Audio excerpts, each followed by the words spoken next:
प्यारे बच्चों, आप सभी का स्वागत है आपके ही channel Ratan institute of physics में। आज हम लोग IIT JEE मेंस के बच्चों के लिए Newton's laws of motion chapter को स्टार्ट कर रहे हैं। इस चैप्टर में हम कुछ खास पॉइंट्स को समझेंगे। जो बेसिक चीज़ें हैं जिनको आप जानते हैं उन पर हम फोकस नहीं करेंगे, ठीक है। न्यूटन्स लॉज ऑफ मोशन में अगर बात करें तो न्यूटन के तीनों लॉज आप सभी को मालूम है। First law, second law, third law क्या है। इस लॉ में हम उन बातों को बताएंगे जो आपको जानना बेहद ज़रूरी है। वैसे बाय द वे आप मुझे बताएं न्यूटन्स लॉज ऑफ मोशन है क्या। तो न्यूटन ने अपनी बुक प्रिंसिपिया मैथमेटिका में 1665 में कुछ लॉज को जो है वो कंपाइल करके पब्लिश किया, जिन्हें हम कहते हैं लॉज ऑफ मोशन, जो कि बेसिकली मोशन को गवर्न करते हैं। मोशन के प्रिंसिपल्स क्या हैं उन पर बात की गई है इसमें। फर्स्ट लॉ क्या बोलता है, if A body is in rest or in the uniform motion then it will remain in the same position unless an external force is subjected on it। इसको हम लोग इस तरीके से भी कह सकते हैं, if there is no force there will be no acceleration and if there is force on a body then there will be some acceleration। second law of motion, वैसे by the way अगर आपसे पूछा जाए तो आप क्या बताएंगे। so second law of motion basically gives the what method how we can measure the force applied on a body। First law में बात करी गई है कि फोर्स है क्या चीज़।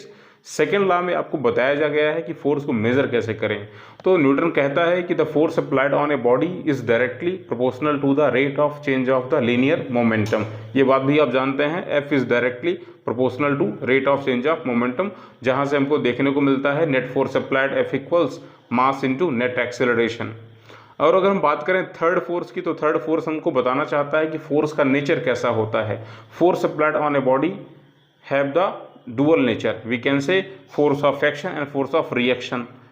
For each action there is always equal and opposite reaction. सभी को मालूम है जब भी कोई एक्शन फोर्स अप्लाई होता है किसी बॉडी पर तो बॉडी उसको रिएक्ट करती है, वो भी अपोजिट डायरेक्शन में। सपोज हमारे पास में दो ऑब्जेक्ट्स हैं A and B. First object ने सेकंड पर जो फोर्स अप्लाई किया वही same force second body first पर अप्लाई करेगी, बट डायरेक्शन दोनों की डिफरेंट होगी। इन सब बातों को आप जानते हैं। बाय द वे आप मुझे ये बताएं कि कितने फंडामेंटल फोर्सेस हैं हमारे नेचर में जो एग्जिस्ट करते हैं। तो नेचर में बेसिकली 4 फंडामेंटल फोर्सेस हैं जो आपको पता होने चाहिए। फर्स्ट फोर्स है हमारा electromagnetic force, second one is the gravitational force, third one is the strong nuclear force and the fourth one is the weak nuclear force. वैसे बहुत सारे फोर्स आते हैं अगर देखा जाए तो सिस्टम वाइज, और बात करें तो इस contact non contact force, conservative non conservative force है ना, टेंशन, फ्रिक्शन, वैसे बहुत सारे फोर्स हैं। मगर इन सब को हमने 4 पार्ट में हम इनको जो है वो कैटेगराइज कर सकते हैं। जो फंडामेंटल फोर्सेस हैं वो 4 ही हैं। पहला क्या है, इलेक्ट्रोमैग्नेटिक फोर्स, जो कि 2 चार्ज पार्टिकल्स के बीच में वर्क करता है, सभी को पता होगा, जिसको हम कूलम्ब्स लॉ से फाइंड करते हैं।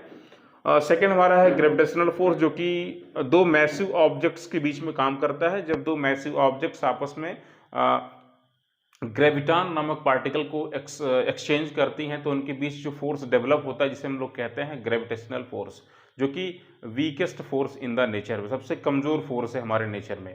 अगर बात करें स्ट्रॉन्ग न्यूक्लियर फोर्स क्या होता है, तो स्ट्रॉन्ग न्यूक्लियर फोर्स जो होता है ये न्यूक्लियस के न्यूट्रॉन और प्रोटॉन के बीच में काम करता है, जो कि इनको एक साथ पकड़ के रखने में काम आता है। जबकि 2 प्रोटॉन एक दूसरे को रिपेल कर रहे होते हैं बहुत ज़्यादा इलेक्ट्रिकल फोर्स से, इसके बावजूद न्यूट्रॉन प्रोटॉन से बंधा रहता है, बाउंडेड रहता है। किस वजह से? Because of the strong nuclear force, जो कि बहुत शॉर्ट रेंज फोर्स होता है।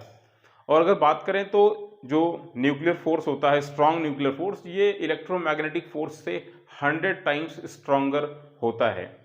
फोर्थ अगर बात करें तो हमारा फंडामेंटल फोर्स है, जो कि है वीक न्यूक्लियर फोर्स, जो कि काम करता है न्यूट्रॉन जैसे एलिमेंट्री पार्टिकल्स के बीच में। जब न्यूट्रॉन जो है वो बीटा पार्टिकल्स को रिलीज करता है, यानी कि इलेक्ट्रॉन निकालता है, तो उसके साथ में प्रोटॉन निकलते हैं और एक एंटी न्यूट्रिनो नामक पार्टिकल रिलीज होता है।